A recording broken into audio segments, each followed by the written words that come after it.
성경의 숲을 걷다 오늘은 열왕기하 12장입니다. 아합의 딸이었던 아달랴가 집권하는 동안 남유다는 마치 다윗의 등불이 꺼진 듯한 불안감이 감돌았습니다. 그러나 하나님께서는 다윗에게 하신 약속을 지키시기 위해서 6년 동안 성전에서 요아스를 불시로 보존하셨습니다. 그리고 다윗 왕조가 여전히 건재하다는 사실을 입증이라도 하듯이 하나님은 요아스에게 40년 동안 유다를 통치하도록 했습니다. 2절과 3절입니다. 요아스는 제장 여호야다가 그를 교훈하는 모든 날 동안에는 여호와 보시기에 정직히 행하였으되 다만 산당을 제거하지 아니하였으므로 백성이 여전히 산당에서 제사하며 분향하였더라. 요아스는 대장 여호야다가 가르치는 모든 날 동안 여호와 보시기에 올바르게 정직하게 행동했습니다. 이것은 요아스가 여호야다의 가르침을 따라 시내산 언약에 부응하게 행동했다는 것인데요. 그 대표적인 행적은 바로 성전 보수였습니다.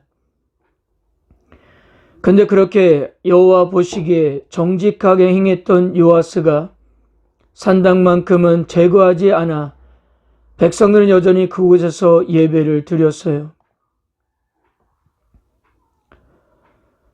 자, 열왕기 성경 기자는 남유다 왕을 소개할 때 계속적으로 언급하는 주제가 바로 산당의 문제였습니다. 그리고 이 산당의 문제는 왕들이 하나님을 철저히 따르지 않는 기준으로 제시하기도 하는데요. 그래서 오늘 간략하게 이 문제를 정리하고 넘어갔으면 좋겠습니다. 시내산 언약에 따르면 이스라엘 백성들은 오직 여호와께서 그분의 이름을 두고 그분의 거처로 삼으려고 택한 곳에서만 여호와께 제사를 드릴 수 있었습니다. 즉 이스라엘 백성들은 오직 성막과 성전에서만 하나님을 예배할 수가 있었어요. 그런데 성전 건축 이전에는 여호와께 제사를 지낼 수 있는 성막이 온전치 못했습니다. 엘리 제장 시절에는 언약궤를 블레셋에 빼앗기면서 실로의 성막의 기능은 상실했고요. 7개월 만에 돌아온 언약궤는 기럇 여리암에서 20년 동안 방치가 됩니다. 또한 다윗이 언약궤를 예루살렘으로 옮겨갈 때도 성막은 기브온에 그대로 있었습니다. 그러니까 엘리 제장 시대 말년부터 솔로몬의 성전을 완공하기까지 언약궤와 성막이 분리되는 동안 여러 산당에서 여호와께 제사를 드리는 것들이 묵인되었습니다. 이것이 아마도 이스라엘 백성들의 삶에 체질화가 되게 했던 것이 아닐까 합니다. 솔로몬의 성전을 건축한 후에도 이 산당에서의 제사는 백성들의 삶에 뿌리 깊게 이렇게 내리게 되었습니다. 그리고 각 지역에서 예루살렘 성전에서만 가서 제사를 드리는 것이 쉽지만은 않았을 거예요. 그래서 각 처마다 적당한 곳에 산당을 짓고 그곳에서 제사를 드렸습니다.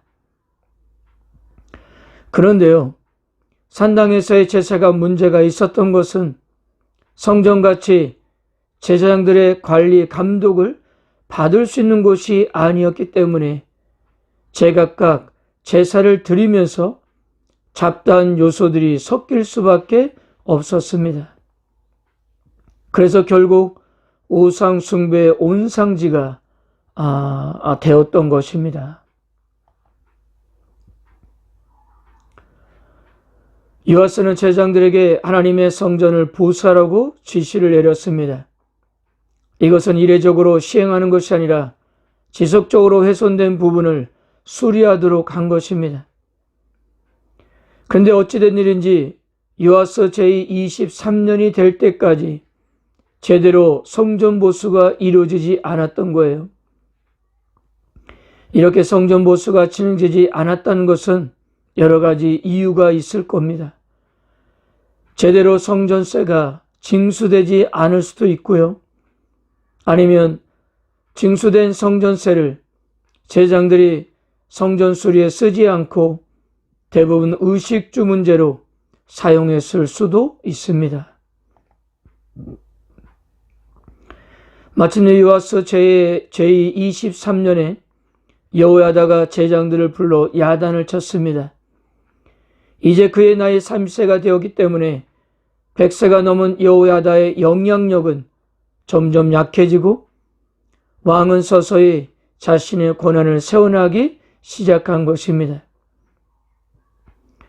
그래서 왕은 제장들이 백성에게서 성전 세계를 징수하는 일과 성전 보수하는 일을 모두 하지 않는 것이 옳다고 판단했고 제장들도 이에 동의를 했습니다.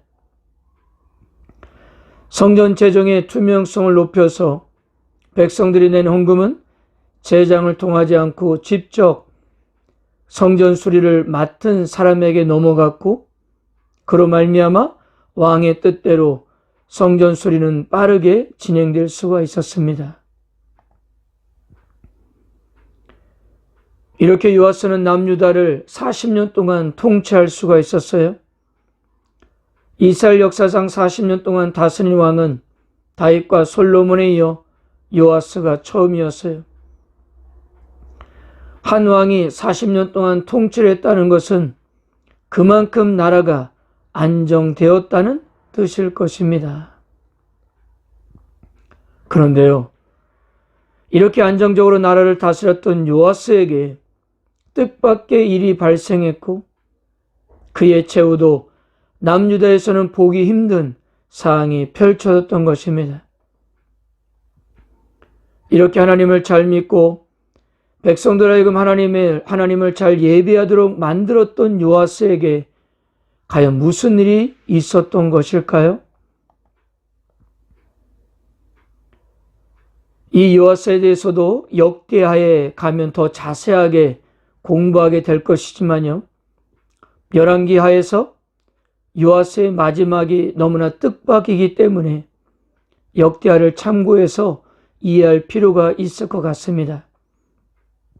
역대하 24장 15절에서 18절입니다. 여호야다가 나아가 나이가 많아 늙어서 죽으니 죽을 때 130세라. 무리가 다윗성 여러 왕의 묘실 중에 장사했으니 이는 그가 이스라엘과 하나님과 그의 성전에 대하여 선을 행하였음이더라. 여호야다가 죽은 후에 유다 방백들이 와서 왕에게 절하매 왕이 그들의 말을 듣고 그의 조상들의 하나님 여호와의 전을 버리고 아사라 목상과 우상을 섬겼으므로 그 죄로 말미암아 진노가 유다와 예루살렘에 임하니라. 그래서 하나님은 돌이키지 않는 요아스에게 여호야다의 아들 스가랴를 보내서 이렇게 말씀하였습니다. 하나님이 이같이 말씀하시기를 너희가 어찌하여 여호와의 명령을 거역하여 스스로 형통하지 못하게 하느냐 하셨나니 너희가 여호와를 버렸으므로 여호와께서도 너희를 버리셨느니라. 이 잔소리를 듣기 싫었던 요아스는 백성들에게 명령을 내려 여호와의 전뜰 안에서 돌로 때려 죽게 했던 것입니다. 그러자 하나님은 1년 후에 아람 군대를 일으켜서 남유다를 치게 했고요. 그 전쟁으로 부상을 당한 요아스를 여호야다의 아들인 스가랴를 죽인 일로 그의 신하들에 의해서 죽임을 당했던 것입니다. 남유다가 여호와께로 돌아올 수 있었던 것은 여호와 하나님을 충성스럽게 섬긴 대제사장 여호야다가 있었기 때문이었어요. 그래서 다윗의 보좌에 앉힌 요아스를 단단한 믿음의 토대에 의해서 왕국을 운영하도록 가르쳤고 왕은 백성에게 하나님을 온전히 섬기는 길을 열어주었습니다. 그래서 그의 통치가 40년 동안 이어갈 수가 있었던 거였어요. 그런 요아스가 하나님을 등을 지면서 그도 비참한 최후를 맞이할 수밖에 없었습니다. 하나님을 떠난 그가 할 수 있는 것은 아무것도 없었어요. 사랑하는 성도 여러분, 우리에게도 영적인 힘은 어디에서 나올까요? 그날그날 하나님의 말씀을 묵상하면서 깨달은 바를 삶에 적용하면서 사는 길만이 어떤 상황 속에도 스스로 돌파구를 찾지 않고 하나님의 도움을 인내하며 기다릴 수 있는 영적 저력이 발휘되지 않을까 생각합니다. 어떤 상황에서도 하나님을 끝까지 신뢰하면서 의지하는 여러분들을 하나님께서는 끝까지 붙들어 주실 것입니다. 오늘도 세상의 방법을 찾아 나서는 것이 아니라 하나님께 기도하면서 승리하는 하루가 되시기를 바랍니다. 아멘.